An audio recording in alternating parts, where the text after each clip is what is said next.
Hello नमस्कार दोस्तों, आप देख रहे हो पीपीटी न्यूज और मैं हूं आपके साथ संजय रामफल। करते हैं फटाफट खबरों की तरफ रुख, बने रहें हमारे साथ, देखते रहें पीपीटी न्यूज। चरखी दादरी में मनाया गया छठ पूजा बड़ी धूमधाम से। जी हां, जानकारी के लिए आपको बता दें कि छठ पूजा में डूबते और उगते सूर्य को अर्घ्य देने की परंपरा है।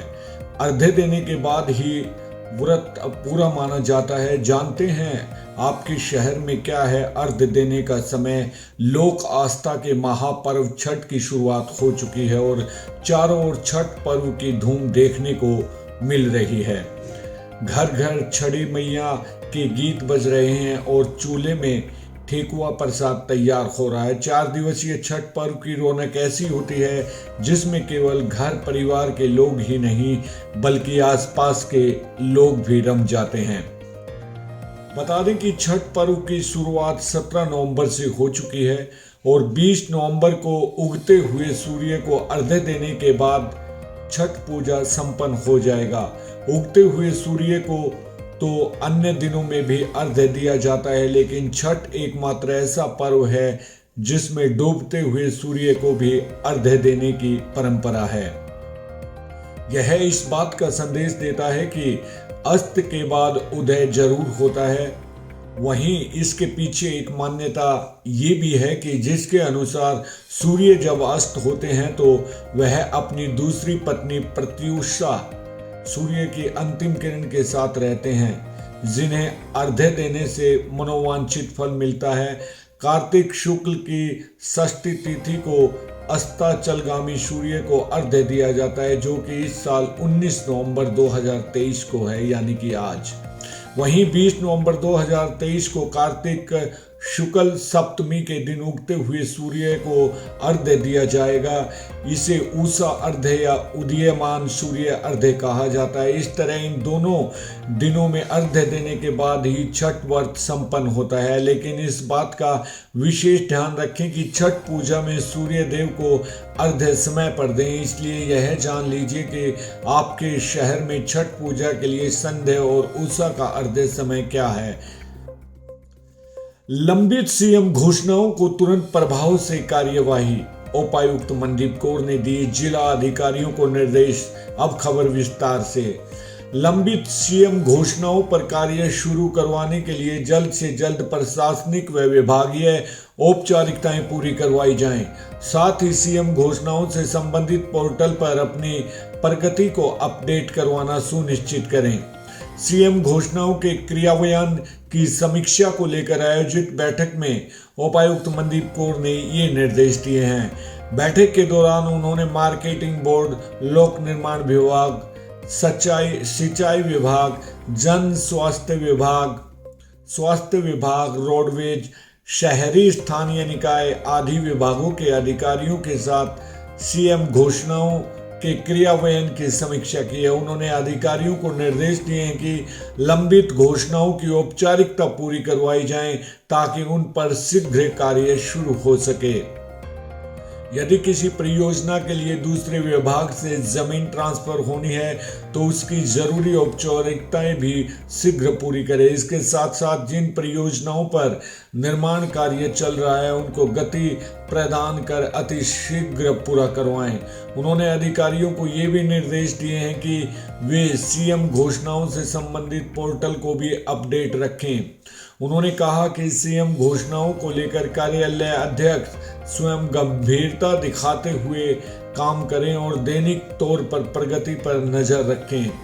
मुख्यालय में कोई मामला लंबित है तो उसको लेकर भी उच्च अधिकारियों से संपर्क करें और जरूरी स्वीकृति लें। किसी भी कारण से जिला स्तर पर कोई भी सीएम घोषणा लंबित नहीं होनी चाहिए।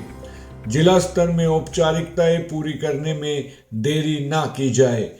बैठक में अतिरिक्त उपायुक्त डॉक्टर जयेंद्र सिंह, सीटीएम आशीष सांगवान सहित अन्य जन स्वास्थ्य, खेल, स्वास्थ्य, समाज कल्याण, सिंचाई, शिक्षा व पशुपालन आदि विभागों के अधिकारी भी मौजूद रहे। आशा वर्कर्स यूनियन हरियाणा जिला दादरी के कन्वेंशन स्थानीय एसकेएस कार्यालय में की गई। अध्यक्षता जिला कोषाध्यक्ष चंद्रमुखी ने की। संचालन जिला उप प्रधान बबीता मोड़ी ने किया। बतौर मुख्य वक्ता राज्य प्रधान CITU व आशा वर्कर प्रधान सुरेखा व राज्य उप प्रधान कमलेश भैरवी ने सरकार से मांग की है कि आशा वर्कर्स 73 दिनों की हड़ताल के चलते मुख्यमंत्री की अध्यक्षता में हुई यूनियन के समझौते का नोटिफिकेशन तुरंत जारी किया जाए। बंद किए गए पोर्टल को जल्द अपडेट करके खोला जाए। उन्होंने कहा कि जुलाई 2023 से मानदेय व अन्य राशि भी अभी तक नहीं मिल पाई, जिसे जल्दी अपडेट करने की जरूरत है।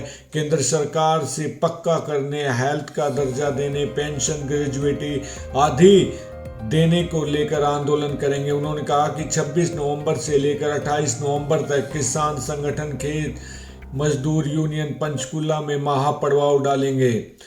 दादरी जिला 28 नवंबर को सैकड़ों आशा वर्कर इस पड़ाव में शामिल होगी। इसके अलावा मिशन डायरेक्टर पंचकुला कार्यालय समक्ष उसी दिन लंबित पड़े मांग मुद्दों को लेकर प्रदर्शन भी होगा। इस दौरान CITU जिला कोषाध्यक्ष राजकुमार धिक्कड़ व किसान सभा जिला प्रधान रणधीर सिंह कुंगड़ अपना संपूर्ण समर्थन दिया। इस दौरान राज्य आशा वर्कर ने फूल मालाओं से उनका भी स्वागत किया। अखिल भारतीय जांगेड़ अधिवक्ता सम्मेलन का आयोजन स्थानीय उत्सव वाटिका में एडवोकेट हरिकिशन जांगड़ा की अध्यक्षता में किया गया। सम्मेलन का आयोजन अधिवक्ताओं जोगेंद्र सिंह जांगड़ा, विनोद जांगड़ा, डॉक्टर रेखा जांगड़ा द्वारा करवाया गया। सम्मेलन का मुख्य उद्देश्य जांगड़ा अधिवक्ताओं को एक मंच पर लाकर उनसे जुड़ी सामाजिक समस्याओं पर विचार विमर्श करने को कहा। इस दौरान हरियाणा व Punjab high court bar association vice president Dinesh Kumar Jangra ने शिरकत की। सम्मेलन में बैकवर्ड क्लास के आरक्षण मुद्दे पर गहन चर्चा की गई। विशेष तौर पर केंद्र सरकार द्वारा क्रीमी लेयर के लिए 8 लाख की इनकम को निश्चित किया है, लेकिन हरियाणा सरकार द्वारा इसका दायरा केवल 6 लाख रखा गया है। इसके अलावा बैकवर्ड क्लास के लिए बनने वाले प्रमाण पत्रों में होने वाली मुश्किलों पर चर्चा हुई। इन्हें दूर करवाने के लिए भी मांग उठाई गई।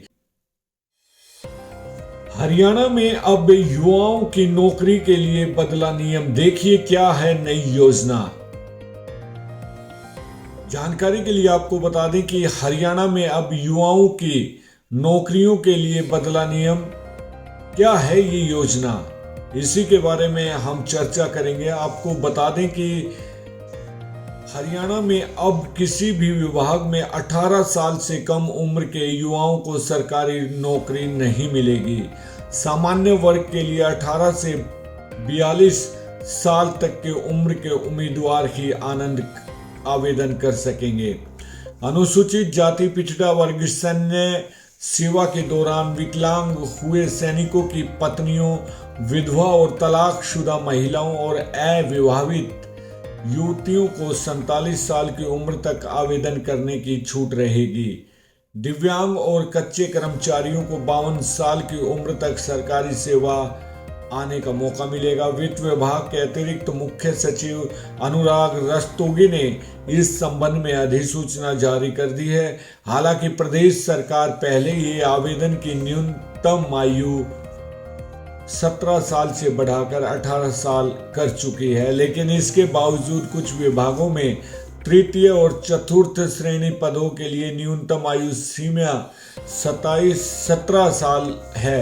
अब सभी विभागों के सभी पदों पर भर्ती के लिए न्यूनतम आयु सीमा 18 साल होगी। जहां सरकारी सेवा में प्रवेश के लिए कर्तव्यों की प्रकृति तथा आवश्यक योग्यताओं के कारण किसी विभाग में किसी विशेष पद के लिए सीधी भर्ती हेतु न्यूनतम आयु सीमा 18 वर्ष से अधिक या अधिकतम आयु सीमा 42 वर्ष से कम या अधिक हो तो आयु अपरिवर्तनीय रहेगी। आदेशों में साफ किया गया है कि group A, B, C, D के पद पर एक पूर्व सैनिक की नियुक्ति के लिए उसकी आयु की गणना वास्तविक आयु में से सैन्य सेवा की वास्तविक अवधि और 3 साल के ब्रेक को घटाकर की जाएगी। विशेष छूट के बावजूद किसी भी श्रेणी के आवेदक के ऊपर आयु सीमा 52 वर्ष से अधिक नहीं होगी। अब सभी विभागों में सभी पदों पर भर्ती के लिए न्यूनतम आयु 18 साल होगी। जहां सरकारी सेवा में प्रत्येक प्रवेश के लिए कर्तव्यों की प्रकृति तथा आवश्यक योग्यता के कारण किसी विभाग में किसी विशेष पद के लिए सीधी भर्ती हेतु न्यूनतम आयु सीमा 18 वर्ष से अधिक या अधिकतम आयु सीमा 42 वर्ष से कम या अधिक हो तो आयु अपरिवर्तनीय रहेगी। तो दोस्तों, ये थी आज हमारी अहम खबरें। कल फिर मिलते हैं इसी समय पर। तब तक संजय रामफल को दीजिए इजाजत। नमस्कार।